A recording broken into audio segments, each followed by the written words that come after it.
Հայոց պատմության էջերում կան իրադարձություններ, որոնք սոսկ թվականներ չեն, այլ ազգային ճակատագրի բեկումնային հանգրվաններ։ Այդպիսին է 1441 թվականի մայիսի 14-ը, Մայրաթոր Սուրբ Էջմիածնի վերահաստատման օրը, որը մենք խորհրդանշականորեն հիշատակում ենք Համբարձման տոնի օրերին։ Պատմություն, կորստի, դեգերումների և ի վերջո հոգևոր վերածննդի մասին։ Էջմիածին, հայոց հոգևոր ինքնության խարիսխը։ Սուրբ Էջմիածինը հայ մարդու համար երբեք չի եղել սոսկ քարակերտ տաճար։ Դա այն վայրն է, որտեղ ըստ ավանդության Միածինը նախագծեց հայոց հավատքի սահմանները։ Քրիստոնեության ընդունումից ի վեր Էջմիածինը դարձավ հայոց պետականության և հոգևոր միասնության առանցքը։ Սակայն պատմության դաժան քամիները ստիպեցին, որ հայոց հայրապետական գավազանը դարեր շարունակ դեգերի օտար հորիզոններում։ Դեգերումների դարեր՝ Անիից մինչև Կիլիկիա։ Երբ 11-րդ դարում կործանվեց Բագրատունյաց թագավորությունը, ամենայն հայոց կաթողիկոսությունը ստիպված եղավ լքել Արարատյան դաշտը։ Հայրապետական աթոռը դարձավ մի շրջիկ սրբություն, հետևելով իր ժողովրդին այնտեղ, ուր տեղաշարժվում էր քաղաքական կյանքի կենտրոնը։ Այն հանգրվանեց Անիում, ապա Ծամնդավում, Թավբլուրում։ 12-րդ դարում աթոռը հաստատվեց Եփրատի ափին գտնվող անառիկ Հռոմկլա ամրոցում։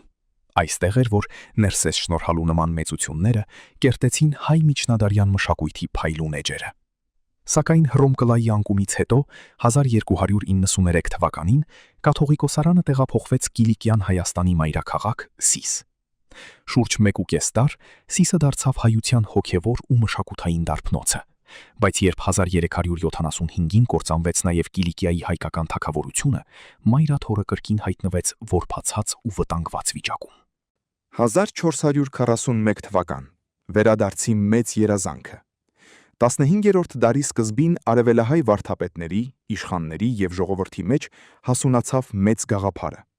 Հայոց աթոռը պետք է վերադառնա իր բնորան՝ Սուրբ Էջմիածին։ Սիսը այլևս չէր կարող լինել համազգային կենտրոն, այն հեռու էր օտար տիրապետության տակ և կտրված բուն Հայաստանից։ 1441 թվականի մայիսին Վաղարշապատում գումարվեց ազգային եկեղեցական մեծ ժողով, ավելի քան 700 պատվիրակների մասնակցությամբ։ Դա ազգային համերաշխության բացառիկ դրսևորում էր։ Չնայած այն ժամանակվա քաղաքական ծանր պայմաններին, որոշվեց ամենայն հայոց կաթողիկոսությունը վերահաստատել այնտեղ, որտեղ իջել էր Միածինը։ Կաթողիկոսական աթոռի վերադարձը Էջմիածին հայոց պատմության մեջ հավասարազոր էր պետականության վերականգնմանը։ Դա հայության ուխտն էր իր հողի ու իր սրբությունների հետ։